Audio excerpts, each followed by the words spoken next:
పిత పుత్ర పవిత్రాత్మ నామమున ఆమేన్. ఈరోజు అక్టోబరు 2వ తారీఖు. లూకా సువార్త 10వ అధ్యాయము 1వ వచనము నుండి 12వ వచనం వరకు. ఆ పిమ్మట ప్రభువు 72 నియమించి తాను స్వయముగా వెళ్ళవలసిన ప్రతి పట్టణమునకు ప్రతి ప్రాంతమునకు వారిని ఇద్దరిద్దరి చొప్పున ముందుగా పంపెను.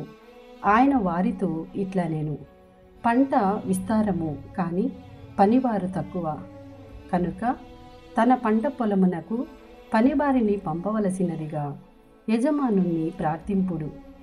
మీరు పొండు, ఇదిగో తోడేళ్ల మధ్యకు గొర్రె పిల్లల వలె మిమ్ము పంపుచున్నాను. మీరు జాలనైనను జోలెనైనను పాదరక్షలనైనను తీసుకుని పోరాదు. మార్గమధ్యమున మీరు ఎవరిని కుశల ప్రశ్నలు అడగవలదు. మీరు ఏ ఇంట ప్రవేశించినను ఆ ఇంటికి సమాధానము కలుగునుగాక అని చెప్పుడు. శాంతికాముడు అచట ఉన్న ఎడల మీ శాంతి అతనికి కలుగును, లేనిచో అది తిరిగి మీకే చేరును. ఆ ఇంటివారు మీకు పెట్టు అన్నపానీయములను తినుచు త్రాగుచు అచటనే ఉండుడు. పనివాడు తన కూలికి పాత్రుడు కదా. మీరు ఇల్లిల్లు తిరగరాదు. మీరు ఏ పట్టణంలోనైనా ప్రవేశించున్నప్పుడు ప్రజలు మిమ్ము ఆహ్వానించి మీ ముందు పెట్టినదేదో దానిని భుజింపుడు.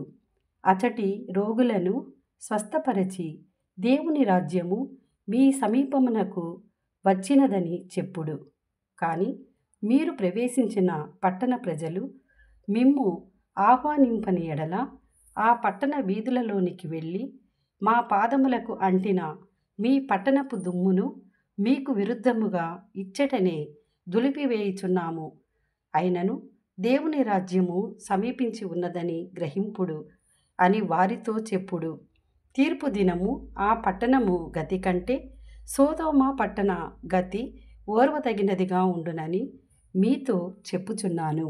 ఇది ప్రభుని వాక్కు. సర్వేశ్వరునికి వందనములు.